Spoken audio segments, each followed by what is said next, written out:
নমস্কার বন্ধুরা, welcome to my channel SB explorer. তো বন্ধুরা, সকলকে জানাই শুভ সকাল।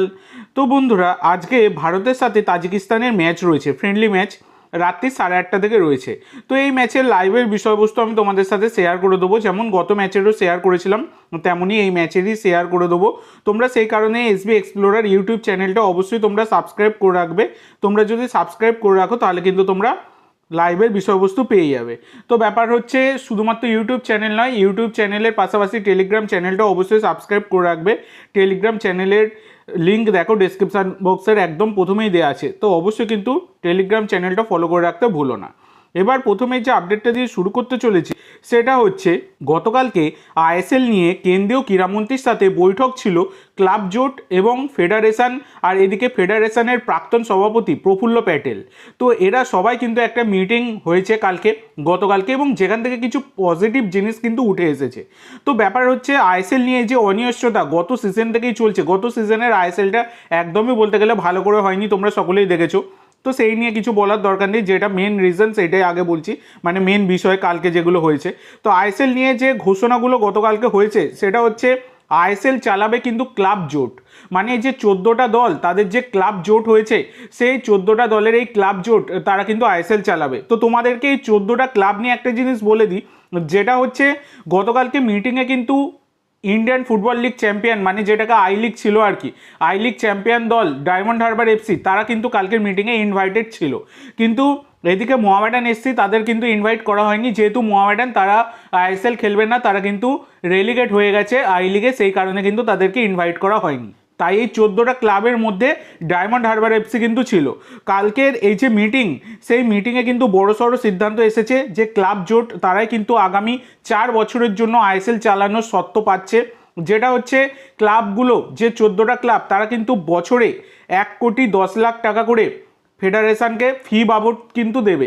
তো এই যে ফি বাবদ যে টাকাটা 1,10,00,000, এইটা টোটাল সব মিলিয়ে 14টা ক্লাব মিলিয়ে এআইএফএফ তারা কিন্তু 15,40,00,000 টাকা ক্লাবগুলোর থেকে তারা পাবে, তাদের বছরে ইনকাম এইটাই ফেডারেশনের আর কি। তো এবার ব্যাপার হচ্ছে, এই যে ব্রডকাস্টিং রাইটস সেইটা কিন্তু নির্বাচন করবে ক্লাব জোট।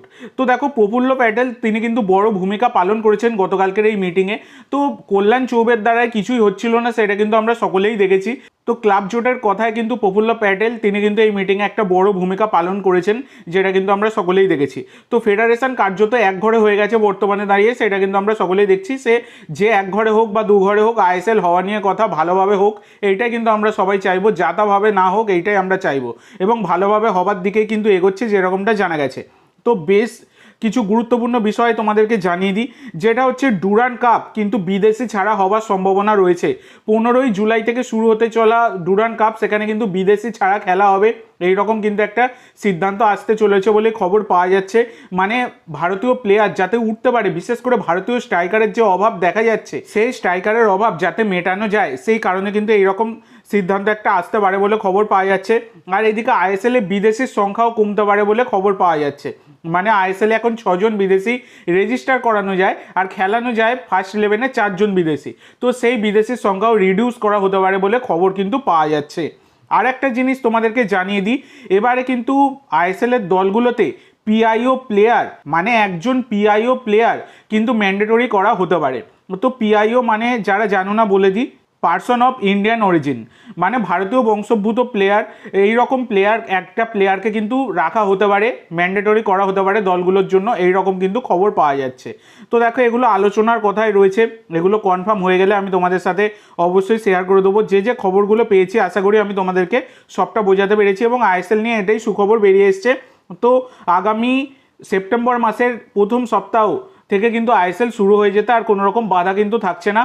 আর 7 দিনের মধ্যেই ক্লাব জোট আর ফেডারেশনের মধ্যে এই চুক্তি কিন্তু স্বাক্ষর করার কথা কেন্দ্রীয় ক্রীড়ামন্ত্রী তিনি কিন্তু জানিয়েছেন, যে 7 দিনের মধ্যেই চুক্তি স্বাক্ষর করে ফেলতে হবে, যেটা কিন্তু একটা ভালো দিক, সেটা বলাই যায়। এর পরবর্তী যে আপডেটটা তোমাদের সাথে শেয়ার করতে চলেছি সেটা হচ্ছে 32 বছর বয়সী ভারতীয় রাইট ব্যাকেট প্লেয়ার প্রীতম কোটালকে নিয়ে।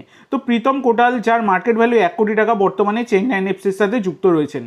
তো চেন্নাইন এফসির সাথে তার কিন্তু 2027 সাল অবধি চুক্তি রয়েছে। তো এই প্রীতম কোটাল তাকে কিন্তু দলে নিতে চাইছে বেঙ্গালুরু এফসি, এবং বেঙ্গালুরু এফসি কিন্তু কথাবার্তা চালাচ্ছে তাকে দলে নেওয়ার জন্য। তো দেখা যাক পরবর্তীকালে যদি এই বিষয়ে কোনো রকম ডেভেলপমেন্ট হয় আমি অবশ্যই তোমাদের সাথে শেয়ার করে দেবো। এরপরে একটা খুবই খারাপ খবর দিতে চলেছি তোমাদের, যেটা তোমরা অনেকেই জেনে গেছো, যারা জানো না বলে দিই।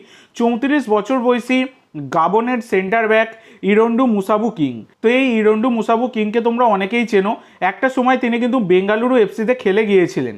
2020-21 সিজনে তিনি কিন্তু বেঙ্গালুরু এফসির হয়ে খেলে গিয়েছিলেন। তারপরে তিনি কিন্তু রিটায়ার করেছিলেন ফুটবল থেকে।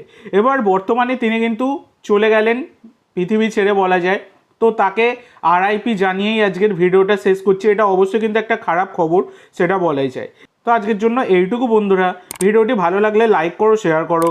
যারা চ্যানেলে প্রথমবার এসেছো অবশ্যই একটা করে সাবস্ক্রাইব করে দিও, আর কমেন্ট করে জানাও ভিডিওটি কেমন লাগলো। ধন্যবাদ।